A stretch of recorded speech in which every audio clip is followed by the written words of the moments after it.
Today we are going to discuss the word liberal, a word that is thrown around a lot but nobody knows what it exactly means. Before I begin, you should check out the Discord and consider donating so I can bring out more videos. Links to both would be in the description. You must have noticed that YouTube has also deleted most of my videos, so I'm going to be doing more political commentary from now on. If that sounds interesting to you, consider subscribing. Liberalism is a political philosophy based on individual rights, liberty, consent, and equality before the law.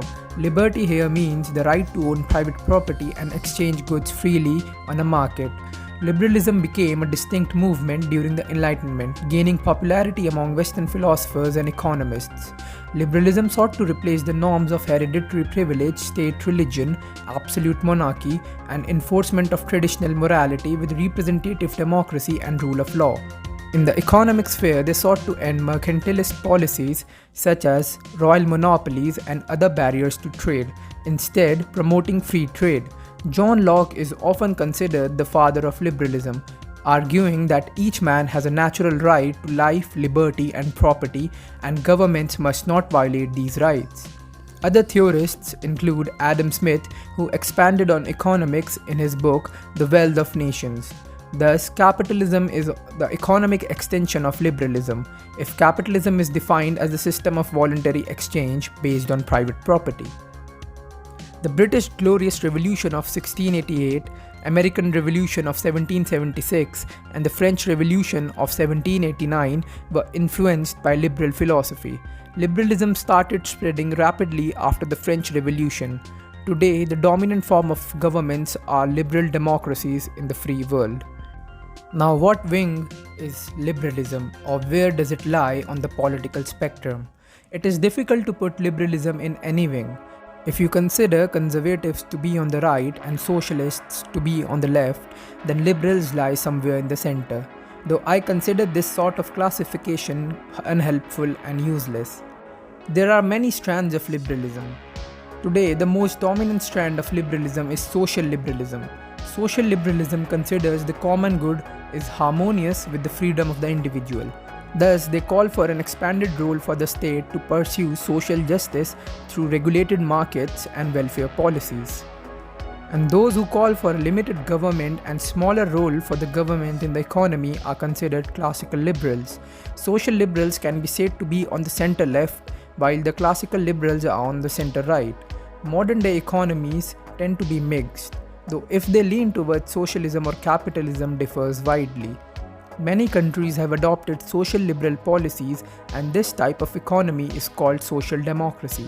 Most free countries are welfare states. However, it is important to note that both India and Sweden are welfare states. However, Sweden is much more economically free than India. Thus, social democracies like Sweden are welfare capitalists. They redistribute the wealth generated by the free market through heavy taxes, while countries like India are state capitalist.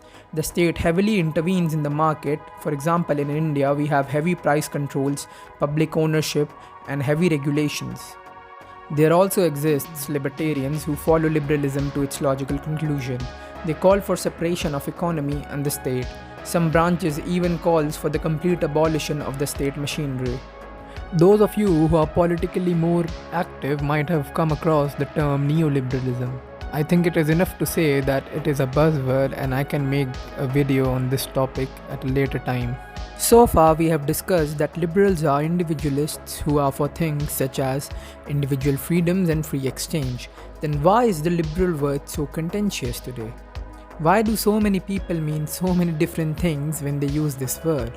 It is because liberals lost their way, and with that, the word lost its meaning. To revive liberalism, liberals need to assert their distinct position more aggressively.